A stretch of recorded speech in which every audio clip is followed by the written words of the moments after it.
Hi there everyone, and today I have one more an incredible and absolutely unbelievable chess game to show you by Laszlo Szabo against Karoly Honfi in the Hungarian Chess Championship from 1950. So in this chess game Laszlo Szabo had the white pieces. And who was Laszlo Szabo? He was one of the first chess grandmasters in the chess history. In 1950 he became chess grandmaster.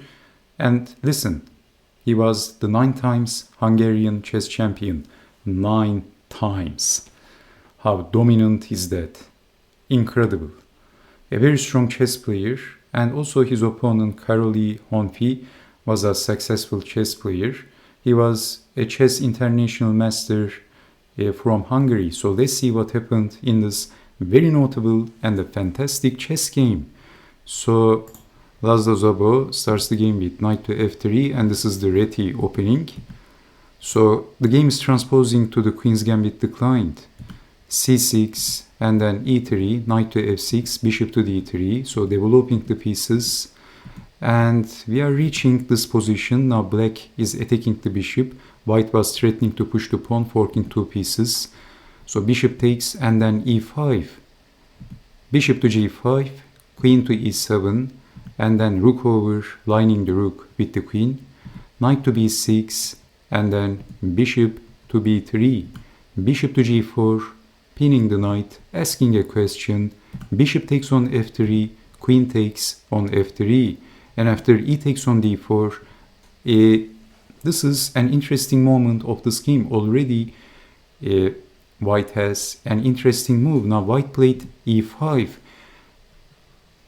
Pawn takes knight is possible, but it is actually not, because white is going to win.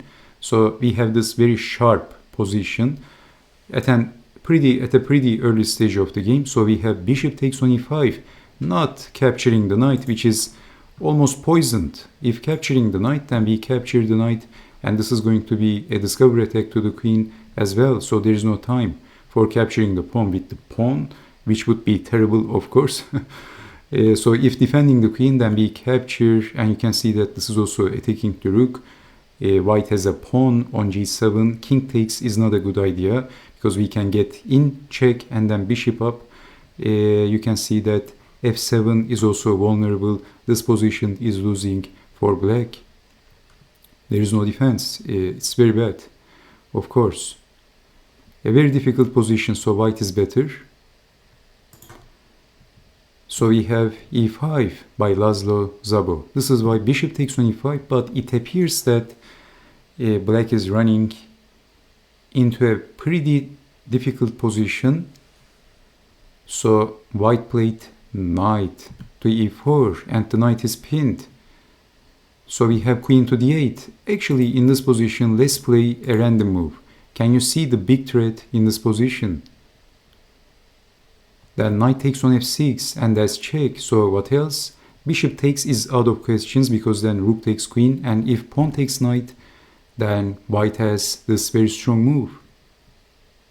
Rook takes bishop, and if pawn takes, then bishop takes queen, and that's game over.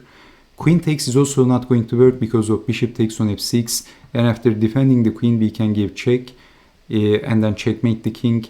There is no reasonable defense for black. So you can see that this is actually already pretty difficult for black.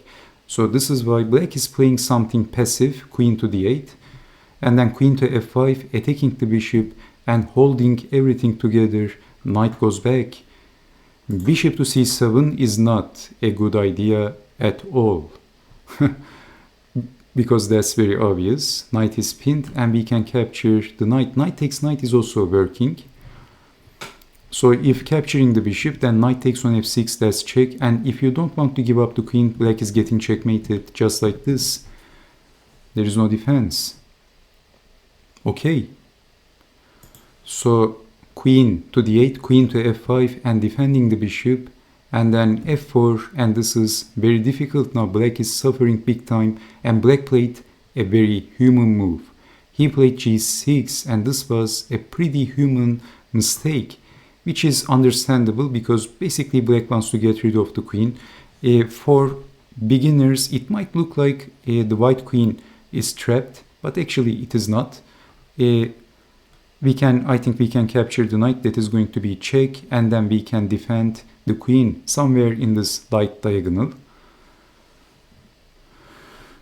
So in this position, Laszlo Szabo played an incredible move. So if I give you a few seconds, can you guess the next move of the 9 times Hungarian chess champion Laszlo Szabo? So let me give you a few seconds.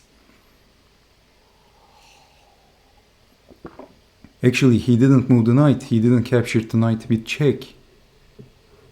Okay. He played this unbelievable move. Queen takes bishop, sacrificing the queen. Knight takes, and then knight takes check. What else? Moving the king and then capturing the knight, and we can say that white is getting a lot of compensation. You can see that after sacrificing the queen, white has 2 bishops plus the knight. But can you see what is white threatening here? We have queen to c7, finally getting away from this diagonal.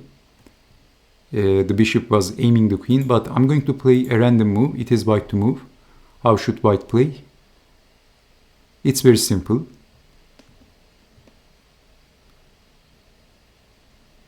Okay, knight takes on h7, both attacking the rook and also attacking the queen. This is losing material. This is losing so many things. It's a very difficult position for black. So pawn takes knight, and then finally queen to c7 because of knight takes pawn was possible. And we have rook to e4. Now can you see the threat? Black played h5, black saw the threat. Let's play another silly move. Then we still have knight takes on h7. And if capturing the knight, we have check and then bishop to f6. And thank you, sir, for playing this chess game. Thank you very much. Black is getting checkmated. So if some random move, checkmate, there is nothing that black can do. Incredible stuff. So h5, because of that, not allowing knight takes on h7, that would be smashing in. And then rook over, and basically white wants to push the pawn. So king to g7, pushing the pawn, creating a passer is going to be completely losing for black, because knight is also covering important e8. This knight is a monster. So what else black has to accept? Black has to capture, and then rook takes on e6, and threatening to play rook to e7, and that is going to get back the queen, and white has so much material. So black is forced to play rook to f7. If queen goes, let's say, to b6, then rook check, king goes back, and then rook to h7 is going to be checkmate. So we have rook to f7, and the knockout punch was knight to e8, and after this move, Mr. Honfi resigned. What an incredible chess game by Laszlo Szabo, one of the most incredible queen sacrifices ever. And let me show you the possible continuation. This is forking the king and the queen. So rook takes, and then rook takes, and rook takes is a must, obviously. And this is all over. So bishop is attacking the rook. If defending the rook, then check and getting back the queen very shortly. And actually, there is nothing that you can do after knight check. So this is how the game ended. Knight to e8, and black resigned. Actually, there is no sensible defense for black. And what do you think? I hope you have enjoyed watching this as well. And I hope to see you next time with more interactive chess games. Stay safe, take care, and bye-bye.